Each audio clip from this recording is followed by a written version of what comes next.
नमस्कार दोस्तों, परमा एजुकेशन के यूट्यूब चैनल पे आप लोगों का स्वागत है। आज हम बात करेंगे बाल मनोविज्ञान के 15 महत्वपूर्ण प्रश्नों पे। तो चलिए शुरू करते हैं। आज के पहले प्रश्न की ओर आगे बढ़ते हैं।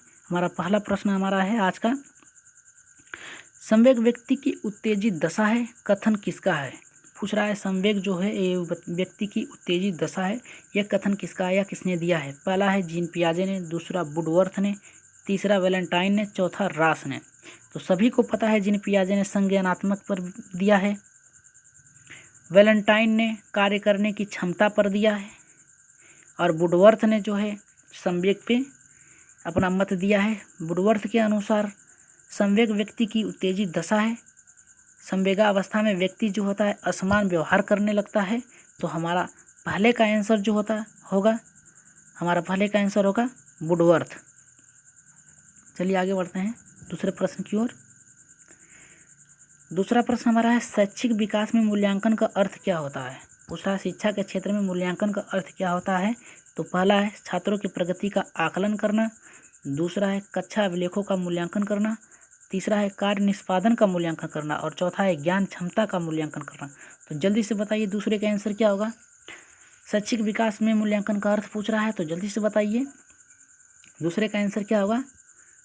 दूसरे का आंसर होगा हमारा चौथा, ज्ञान क्षमता का मूल्यांकन करना। बालक विद्यालय में क्या सीखा है क्या नहीं सीखा है, उसे जो परीक्षाएं सतत परीक्षाएं ली जाती हैं उसके द्वारा उसका मूल्यांकन किया जाता है कि बालक ने क्या सीखा है क्या नहीं सीखा है। इस आधार पे हमारा चौथा सही होगा। तो चलिए आगे बढ़ते हैं, अपने तीसरे प्रश्न की ओर बढ़ते हैं। यहाँ दिया है पूर्वाग्रही किशोर किशोरी अपने के प्रति कठोर होते हैं, यानी जो किशोर किशोरी होते हैं अपने भविष्य के लिए कठोर होते हैं। किसके लिए? तो पहला हमारा है समस्या के प्रति, दूसरा है जीवन शैली के लिए, और तीसरा है संप्रत्यय के लिए, और चौथा है वास्तविकता के लिए। तो जल्दी से बताइए किशोर किशोरा अपने किसके लिए अधिक कठोर होते हैं? तो पहला है समस्या, दूसरा है जीवन शैली, तीसरा है संप्रत्यय, चौथा है वास्तविकता। तो जल्दी से बताइए तीसरे का आंसर क्या होगा? तो तीसरे का आंसर होगा हमारा पहला यहाँ दिया है पूर्वग्रही, यानी भविष्य के लिए किशोर किशोरी कठोर होते हैं। इसका हमारा सही होगा पहला, समस्या के प्रति कठोर होते हैं। चलिए चौथे प्रश्न की तरफ आगे बढ़ते हैं। चौथा प्रश्न पूछ रहा है, अधिगम क्षमता निम्नलिखित में से किसे प्रभावित नहीं करता? यहाँ पूछा है नहीं करता है, ठीक है, यहाँ पूछा है नहीं करता है। तो देखते हैं पहला देखते हैं हमारा अनुवंशिकता, दूसरा वातावरण, तीसरा प्रशिक्षण शिक्षण, और चौथा राष्ट्रीयता। तो जल्दी से बताइए इसका आंसर क्या होगा चौथे का? अनुवंशिकता, वातावरण, प्रशिक्षण शिक्षण और राष्ट्रीयता। तो चौथे का आंसर होगा हमारा राष्ट्रीयता। जो अधिगम क्षमता होती है ये बालक के राष्ट्रीयता को प्रभावित नहीं करता है, इसलिए हमारा चौथा सही होगा। आइए देख लेते हैं चारों बारी बारी से।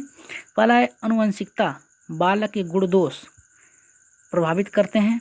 वातावरण बालक के अधिगम को प्रभावित करते हैं, और शिक्षण प्रशिक्षण बालक क्या सीखा है क्या नहीं सीखा है ये भी बालक के अधिगम को प्रभावित करते हैं। लेकिन राष्ट्रीयता जो होता है बालक के अधिगम को प्रभावित नहीं करता है।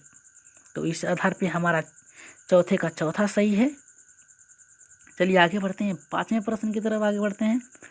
पांचवा प्रश्न हमारा है, निम्नलिखित में से किस एक से शिशु अधिगम को सहायता नहीं मिलती है? यहाँ शिशु के अधिगम को सहायता नहीं मिलती है, किसके द्वारा? तो चलिए देखते हैं। पहला हमारा है अनुकरण के द्वारा, दूसरा अभिप्रेरणा के द्वारा, तीसरा स्कूली अवस्था के द्वारा, चौथा है पुरस्कार के। तो बताइए जल्दी से पांचवें का आंसर क्या होगा? जल्दी से बताइए सभी लोग लाइक और शेयर जरूर करिए, और सब्सक्राइब साथ में बेल आइकन भी दबा लीजिए ताकि हमारा वीडियो आप तक पहले पहुँचे। तो देखते हैं हमारा पहला क्या होगा, पाँचवें का आंसर क्या होगा? तो पाँचवें का आंसर होगा हमारा स्कूली बस्ता। चलिए देख लेते हैं बारी बारी से चारों। अनुकरण द्वारा बालक के अधिगम को सहायता मिलती है, बालक जो सीखता है उसकी जीवन शैली में ढल जाता है। अभिप्रेरणा, बालक किसी के द्वारा देखकर जो कार्य करने लगता है स्वतः से, उससे भी बालक के ज्ञान को प्रभावित होता है, अधिगम का भंडारण होता है। और पुरस्कार, बालक कोई अच्छा कार्य करता है तो उससे हम पुरस्कार देते हैं, तो उससे प्रोत्साहन मिलता है, उसके अधिगम में उससे कार्य करने की अधिक उत्सुकता होती है। और चौथा स्कूली बस्ता, आप कितने भी बालक का बैग जो होता है स्कूली बस्ता है उसमें उसे भारी करते हैं, उससे बालक के अधिगम को सहायता नहीं मिलती है। इस आधार पे हमारा 5वें का जो होगा तीसरा सही होगा। तो चलिए आगे बढ़ते हैं छठे प्रश्न की तरफ हम लोग। तो छठा प्रश्न हमारा है, स्व केंद्रित अवस्था बालक की होती है। देखते हैं यहाँ कहा है स्व केंद्रित अवस्था होती है बालक के। तो पहला है जन्म से 2 वर्ष, दूसरा है 3 से 6 वर्ष तक, और तीसरा है 7 वर्ष से किशोरावस्था तक, और चौथा है किशोरावस्था में। तो जल्दी से बताइए छठे का आंसर क्या होगा हमारा।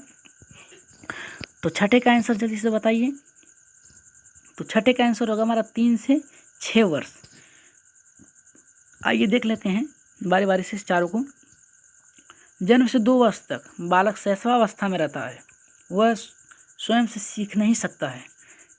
और 7 वर्ष से किशोरावस्था, इसमें तो बालक की ज्ञानेंद्रियाँ अधिक विकसित हो जाती हैं, वो अपने भविष्य के बारे में सोचने लगता है। किशोरावस्था तो अपने कठिनाइयों यानी क्या समस्या है उसके लिए प्रति सचेत हो जाता है।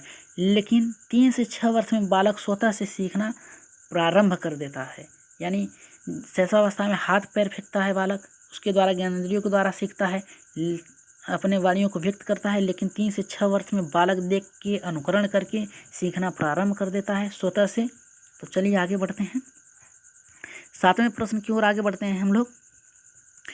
7वां प्रश्न हमारा है कि सीखने का प्राथमिक मूलभूत नियम संबंधित है। पूछा है सीखने का जो प्राथमिक मूलभूत सिद्धांत है या नियम है ये किससे संबंधित है।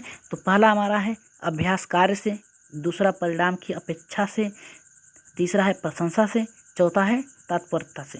तो जल्दी से बताइए 7वें का आंसर क्या होगा। तो 7वें का आंसर जल्दी से कमेंट बॉक्स में बताइए। 7वें का आंसर होगा हमारा तत्परता से। बालक जो होता है किसी कार्य को सीखने के लिए जितना तत्पर होता है उतने अच्छे से सीखता है। ठीक है, तो चलिए देख लेते हैं बारी बारी से चारों। अभ्यासकार, ये भी सही है, मूलभूत नियम है, लेकिन मूलभूत नियम पूछा है यहाँ पे। अभ्यासकार, बालक जितना अभ्यास करेगा उतना अधिक सीखता है, लेकिन जब तक तत्पर नहीं होगा बालक तब तक कुछ नहीं सीखेगा। अभ्यास करता रहेगा, अभी उसका मन दूसरी तरफ लग जाएगा, वो छोड़ के चला जाएगा, तत्पर नहीं है तो वो नहीं सीख सकता है।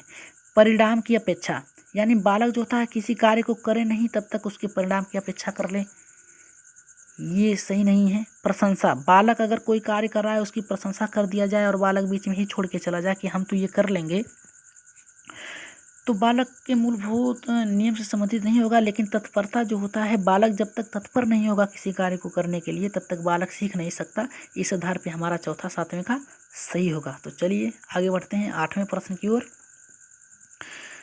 8वें प्रश्न की ओर बढ़ते हैं, देखते हैं क्या कहता है। सीखने की प्रक्रिया को प्रभावित करने वाला कारक, यानी सीखने को प्रभावित करने वाला कारक पूछ रहा है यहाँ पे। प्रभावित क्या करता है सीखने पे बालक के। तो पहला है अनुकरण, दूसरा है प्रशंसा और निद्रा और निंदा है, चौथा है प्रतियोगिता, और तीसरा है प्रतियोगिता, चौथा है सभी। तो जल्दी से बताइए 8वें का क्या होगा, जल्दी से बताइए। तो हमारा 8वें का आंसर होगा चौथा, सभी। चलिए बारी बारी से एक बार देख लेते हैं। अनुकरण, बालक अनुकरण करके भी सीख सकता है, बालक को प्रभावित करता है अनुकरण द्वारा। अगर कोई व्यक्ति बुरा कार्य कर रहा है वो सीख लिया और वो भी बुरा कार्य करना, जैसे कोई गाली दे रहा है तो बच्चा उसे सीख लेता है बहुत जल्दी। बुरी आदतें बालक अच्छे से सीखते हैं, जल्दी सीखते हैं, और वो भी गाली देने लगा तो ये अनुकरण का प्रभाव हो जाएगा कि बालक के अनुकरण को प्रभावित करता है। प्रशंसा और निद्रा, बालक गलत कार्य कर रहा है, आप उसे प्रशंसा करेंगे तभी बालक भटक जाएगा, निंदा करेंगे तो बालक संभल जाता है। प्रतियोगिता, अगर बालक अच्छा कार्य कर रहा है तो आप उसे प्रोत्साहन दे सकते हैं और उसे पुरस्कार दे सकते हैं। लेकिन अगर वो अच्छी से प्रतियोगिता कर रहा है, उसके विपरीत आप किसी दूसरे व्यक्ति को दे रहे हैं तो बालक में एक रोष उत्पन्न हो जाता है, ये भी प्रभावित कर लेता है। और इस आधार पे हमारा चारों सही है। अगर सकारात्मक की ओर देखा जाए तो अनुकरण बालक सीखता है, अच्छे से सीखता है तो बालक अच्छा होता है। प्रशंसा और निंदा, अगर बालक अच्छा कार्य कर रहा है उसकी प्रशंसा करेंगे तो और अच्छा से करेगा, अगर गलत कार्य कर रहा है तो उसकी निंदा करेंगे तो बालक वहाँ से समझ सकता है। और प्रतियोगिता जो होता है, अगर बालक अच्छा प्रतियोगिता या नाटक या कोई कलात्मक कार्य कर रहा है उससे उसके पुरस्कृत किया जाए तो बालक में और करने की जिज्ञासा उत्पन्न होगी। इस आधार पे हमारा चौथा सही है। इस आधार पे हमने आज अब 8वें का आपको बताया कि प्रभावित करने वाले कारक नकारात्मक और सकारात्मक दोनों बताया हमने। तो चलिए 9वें प्रश्न है। 9वां प्रश्न हमारा है कि बुद्धि एवं सृजनात्मकता में किस प्रकार का सहसंबंध पूछ रहा है। सहसंबंध पाया जाता है धनात्मक, ऋणात्मक, शून्य, सभी। तो जल्दी से बताइए हमारा बुद्धि में सृजनात्मकता में किस प्रकार का सहसंबंध, यहाँ पे सहसंबंध पूछ रहा है। तो जल्दी से बताइए क्या होता है। धनात्मक होता है, ऋणात्मक होता है, शून्य होता है, सभी होता है। तो 9वें का आंसर बताइए जल्दी से। भाई लोग जल्दी से लाइक भी कर दीजिए और शेयर कर दीजिए, और जिन भाइयों ने हमारे यूट्यूब चैनल को सब्सक्राइब नहीं किया है उसे प्लीज़ सब्सक्राइब कर लीजिए, ताकि हमारे वीडियो आप तक जल्दी से पहुँचे, और बेल आइकन जब दबाना ना भूलें। तो चलिए देखते हैं। पहला है धनात्मक, दूसरा है ऋणात्मक, तीसरा है शून्य और चौथा है ये सभी। तो हमारा 9वें का आंसर होगा धनात्मक। बुद्धि और सृजनात्मकता, बालक की जितनी IQ होगी उसके अनुसार ही वो सृजनात्मक कार्य करेगा, यानी नई नई खोज करेगा, तभी वो दोनों सहसंबंध में एक धनात्मक प्रक्रिया को निभा सकते हैं। इस आधार पे हमारा पहला सही है। चलिए 10वें प्रश्न की तरफ आगे बढ़ते हैं। 10वां प्रश्न थोड़ा सा महत्वपूर्ण है सीटेट के लिए। पहला पूछा है शैशवावस्था में बालक के क्रियाकलाप होते हैं, यानी शैशवावस्था में बालक के क्रियाकलाप कैसे होते हैं। पहला है मूल प्रवृत्त्यात्मक, दूसरा है संरक्षित, तीसरा है संज्ञानात्मक और चौथा है संवेगात्मक। तो जल्दी से बताइए 10वें का आंसर बताइए। 10वें का आंसर क्या होगा। 10वें का आंसर जल्दी से बताइए। 10वें का आंसर होगा हमारा पहला होगा मूल प्रत्यात्मक। शैशवावस्था में शिशु के अधिकांश व्यवहार का आधार उसकी मूल प्रवृत्तियों पर होती है। जैसे यदि उसको किसी बात पर क्रोध आ जाता है तो वह अपने वाणी या क्रिया द्वारा व्यक्त करता है। यही होगा हमारा पहला सही होगा मूल प्रत्यात्मक। चलिए आगे बढ़ते हैं 11वें प्रश्न की ओर। देखते हैं 11वां प्रश्न हमारा क्या कर रहा है। भाई साहब अभी लाइक नहीं हो पा रहे हैं, जल्दी से लाइक कर दीजिए वीडियो को और सब्सक्राइब भी कर लीजिए, साथ में बेल आइकन भी दबा दीजिए। कमेंट तो करते रहिए, आंसर जल्दी जल्दी देते रहिए। देखते हैं 11वां क्या है। निम्नलिखित में से किस समूह के बच्चे समायोजन की समस्या होती है, यानी पूछ रहा है निम्नलिखित में से किस समूह के बच्चों को समायोजन में समस्या होती है, किस समस्या होती है। तो पहला है औसत बुद्धि के बच्चे, दूसरा ग्रामीण बच्चे, तीसरा अध्ययनशील बच्चे, चौथा जो दिया है कुशाग्र बुद्धि के बच्चे। तो जल्दी से बताइए 11वें का बताइए। 11वें का हमारा होगा चौथा कुशाग्र बुद्धि के बच्चे। ग्रामीण के बच्चे हैं क्या वो पढ़ने में अच्छे नहीं होते। ग्रामीण बच्चे वो भी पढ़ने में अच्छे होते हैं, चाहे वो गरीब हो या अमीर हो। यहाँ औसत बुद्धि यानी सामान्य के बराबर होते हैं, यानी उन्हें भी अगर अच्छी शिक्षा दी जाए तो आगे बढ़ सकते हैं। अध्ययनशील यानी जो बच्चे हमेशा पढ़ते रहते हैं वो, और कुशाग्र बुद्धि जिन्हें कुछ नहीं आता, उन्हें सिखाना पड़ता है, उन्हें बताना पड़ता है, उनके लिए विशेष विद्यालय आयोजित किए जाते हैं। इस आधार पे हमारा चौथा सही होगा कुशाग्र बुद्धि। चलिए आगे बढ़ते हैं 12वें प्रश्न की ओर। 12वां प्रश्न देखते हैं क्या कह रहा है। 12वां प्रश्न हमारा कह रहा है कि विकास का वही संबंध परिपक्वता से है जो उद्दीपन का, यानी किससे है उद्दीपन का, ये देखना है। विकास का वही संबंध परिपक्वता से है, यहाँ परिपक्वता से पूछा है, जो उद्दीपन का किससे है। तो चलिए आज देखते हैं। पहला है परिवर्तन, दूसरा है प्रतिक्रिया, तीसरा है प्रयास, चौथा है परिणाम। तो जल्दी से बताइए विकास का संबंध परिपक्वता से है तो उद्दीपन का संबंध किससे है। तो जल्दी से बताइए 12वें का आंसर क्या होगा। 12वें का आंसर होगा हमारा प्रतिक्रिया। उद्दीपन का जो होता है प्रतिक्रिया, यानी बालक क्या कर रहा है क्या नहीं कर रहा है उसके प्रति प्रतिक्रिया के द्वारा होता है। चलिए देखते हैं आगे का। प्रतिक्रिया होगा इसका दूसरा 12वें का। आगे बढ़ते हैं 13वें प्रश्न की ओर आगे बढ़ते हैं। 13वां प्रश्न है पियाजे मुख्यतः के क्षेत्र योगदान के लिए जाने जाते हैं, यानी पियाजे जो है किस क्षेत्र के योगदान के लिए जाने जाते हैं? तो जल्दी से बताइए। 13वें का आंसर बहुत ही महत्वपूर्ण है। 13वें का आंसर जल्दी से कमेंट बॉक्स में बताइएगा। पहला है भाषा विकास, दूसरा है ज्ञानात्मक विकास, तीसरा है नैतिक विकास, चौथा है सामाजिक विकास। सामाजिक विकास जल्दी से बताइए। 13वें का बता दीजिए जल्दी से। पियाजे मुख्यतः किस क्षेत्र के योगदान के लिए जाने जाते हैं? तो हमारा 13वें का आंसर होगा ज्ञानात्मक। बालक जो होते हैं ये बालक के ज्ञानात्मक विकास के क्षेत्र में पियाजे का योगदान जाना जाता है। बालक ने कितना सीखा है कितना नहीं सीखा है उसके योगदान के लिए जाने जाते हैं। इस आधार पे हमारा 13वें का आंसर होगा दूसरा। चलिए आगे बढ़ते हैं 14वें प्रश्न की ओर।